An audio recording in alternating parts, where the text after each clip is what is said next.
देहरादून में मुख्यमंत्री पुष्कर सिंह धामी से मिलकर लौटे युवा किसान संघर्ष समिति के पदाधिकारियों ने आज हल्द्वानी के बुद्ध पार्क में अपने आंदोलन स्थल में प्रेस कॉन्फ्रेंस की।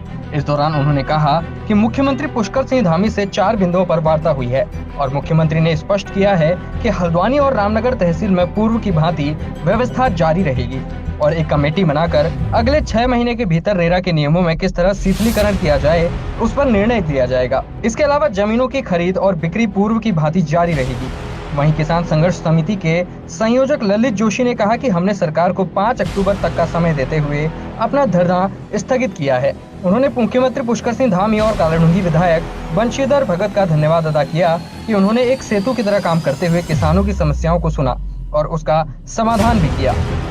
देखिए, हमारी मुख्यतः 4 मांगों पर सहमति हुई है। हालांकि हमने वो मांग पत्र और लंबा दिया था, लेकिन 4 मांगों में मुख्य सहमति हुई है। उसमें एक बात उन्होंने बोली थी कि जो किसानों पर जो 2017 के बाद जो एफिडेविट दिए हैं, उन एफिडेविट में किसी भी तरह की कोई कार्रवाई नहीं की जाएगी। ऐसा ड्राफ्ट जो है उन्होंने विनय शंकर पांडे जी को हमारे सामने ही दिया। दूसरा ये था कि हमने उनसे कहा भाई किसान पर ये रेस्ट्रिक्शन क्यों है, तो उन्होंने 5300 स्क्वायर फुट की रेस्ट्रिक्शन को समाप्त करने की दिशा में सीधे निर्देश दिए और ये कहा कि एक कमेटी का गठन 6 महीने के भीतर वो कमेटी अपना निर्णय देगी, जिस कमेटी में हम यानी पब्लिक के लोग भी शामिल होंगे, सरकारी लोगों के अलावा पब्लिक के लोग भी शामिल होंगे। वो निर्णय लेगी। तब तक जब तक वो कमेटी कोई निर्णय फाइनल नहीं करती, तब तक पूर्व की यानी आज से 2 महीने पूर्व की भांति जिसमें किसान को अपनी भूमि बेचने का अधिकार था, तब तक वो बहाल किया जाता है। ये उन्होंने बोला।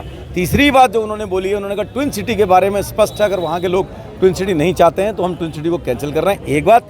दूसरी बात, हमने उनसे कहा कि आपके सचिव महोदय आनंद वर्धन जी का स्टेटमेंट है कि वहाँ से अधिग्रहण की कार्रवाई से लोग सशंकित हैं, तो उन्होंने स्पष्ट करा अधिग्रहण किसी भी तरह का कोई भी सरकारी अधिग्रहण ग्वालापार में भूमि का नहीं होगा। आप लोग क्या कर रहे हैं? कब तक हमने साफ कहा है, हम आपसे के सामने ही कह रहे हैं कि हम 5 तारीख अक्टूबर तक का इंतजार करेंगे कि जो माननीय मुख्यमंत्री जी ने जो सबके सामने कमिटमेंट किया, जिसमें कि वर्तमान में भारतीय जनता पार्टी के विधायक भी शामिल थे, माननीय बंशीधर भगत जी, उनके सामने, उनके जिलाध्यक्ष के सामने और हम सब लोग जो सर्वदलीय हम सब के सामने जो कमिटमेंट किया है, उसको 5 तारीख से पहले ड्राफ्ट के रूप में हमारे यहाँ पर पहुँच जाए।